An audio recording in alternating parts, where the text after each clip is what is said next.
बिस्मिल्लाहिर्रहमानिर्रहीम। अस्सलाम वालेकुम। मेरा नाम इकरा शौकत है और हम यहाँ आफाक इकबाल सीरीज़ के लिए मौजूद हैं। ये जमात अव्वल की किताब है और इसमें आज हम जो सबसे पहला सबक पढ़ेंगे वो है हम्द। ये है हमारा सबक और उसके हासिलात तालुम।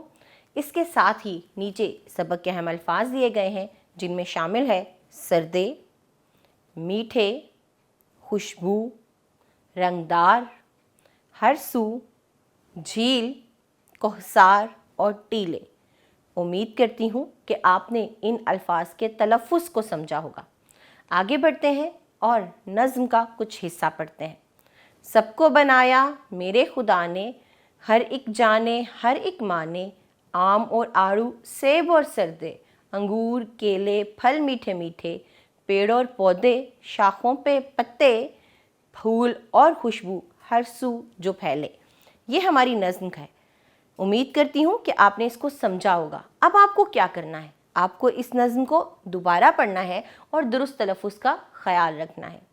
इसके बाद हमारे पास अहम अल्फाज हैं, हम उनके मानी देखेंगे। सबसे पहला लफ्ज़ है पेड़। पेड़ का मतलब है दरख्त। खुशबू, अच्छी बू जो इंसान को अच्छी महसूस हो।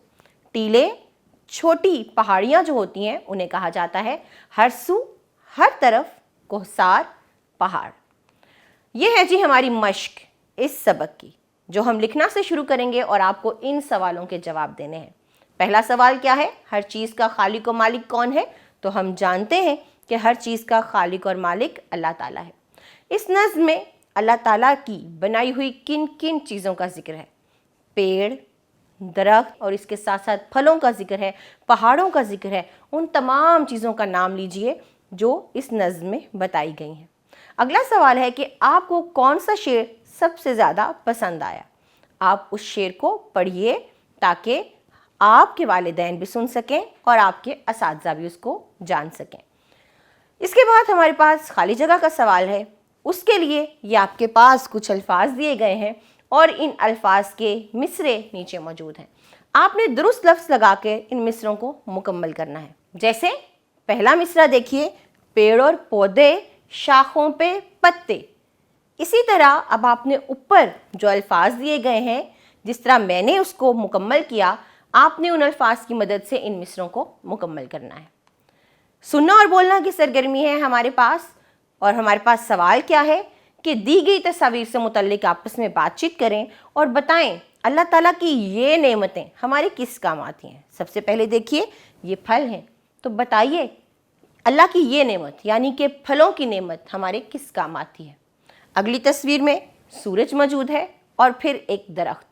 ये तमाम चीज़ें हमारे किस काम आती हैं, आपने आपस में बातचीत करके बताना है।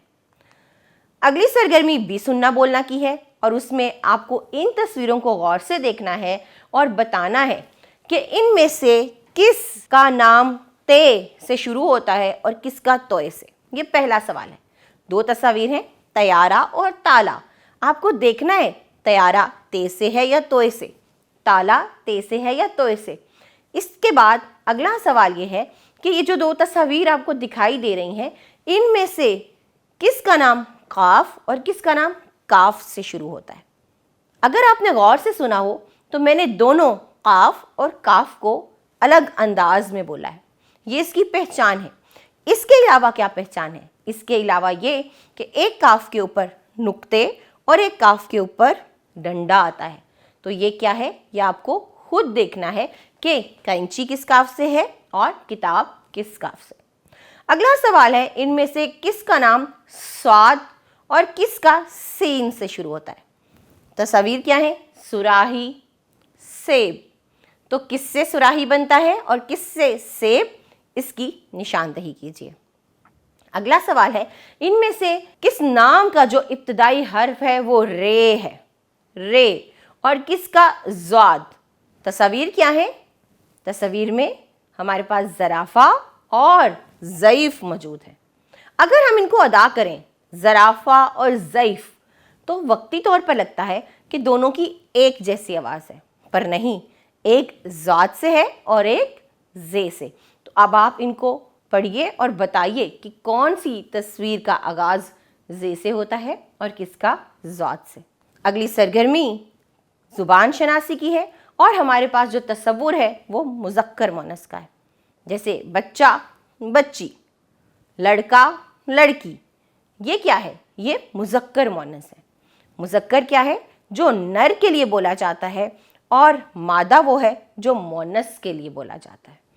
آپ کے پاس کچھ الفاظ دیے گئے ہیں، آپ نے کالم کے ذریعے، لکیر کے ذریعے اس کے مذکر کو مؤنث سے ملانا ہے. جیسے بیٹا تو بیٹا بیٹی، ابو امی، دادا دادی، شیر شیرنی، گھوڑا اور گھوڑی. یہ کون سا تصور تھا؟ جی ہاں، یہ مذکر مؤنث کا تصور تھا. اس کے بعد تخلیقی لکھائی یا لکھنا کا تصور ہے، اور آپ کو کیا لکھنا ہے کہ ہم اللہ تعالیٰ سے پیار اور محبت کا اظہار کیسے کر سکتے ہیں. 3 جملوں میں آپ نے لکھ کے بتانا ہے. تو یہ سرگرمی لکھنے کی ہے، اس کو لکھیے اور اللہ تعالیٰ سے اپنی محبت کا اظہار کیجیے. ہمارے پاس اگلی سرگرمی مہارت حیات کی ہے، اور سوال کچھ اس طرح سے ہے کہ حمد کا نام کیا تھا؟